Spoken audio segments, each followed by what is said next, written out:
Hi everyone. In this video, I'm going to show how to install a Windows Server 2016 again. So just click on create a new virtual machine. So this machine will be used for Cloud Connector. So we need to install two Windows Server 2016 machines, and these two machines will be used as Cloud Connectors. So you need to follow the same process. Select typical recommended, click next.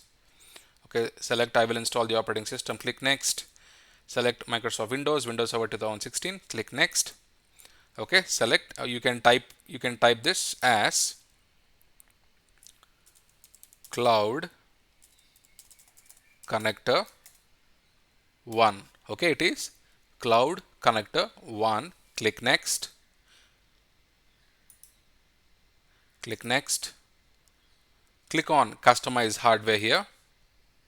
Okay, so what I'm going to do is I'm going to give it as 4 GB. Okay, so cloud connectors need at least 4 GB RAM, so I'm going to give it as 4 GB RAM here.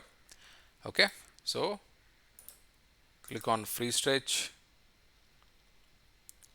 click close. Okay, click finish.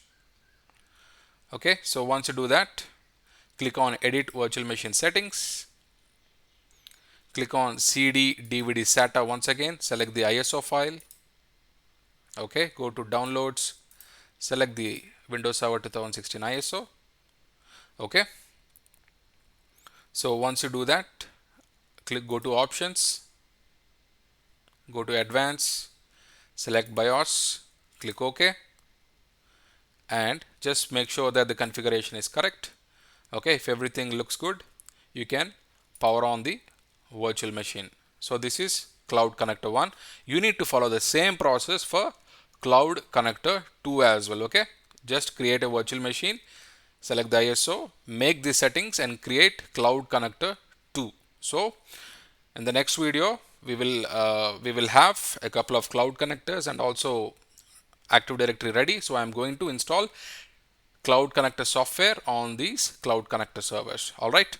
So we have already done this. So please follow the process and install Windows Server 2016 on a couple of Cloud Connectors. All right.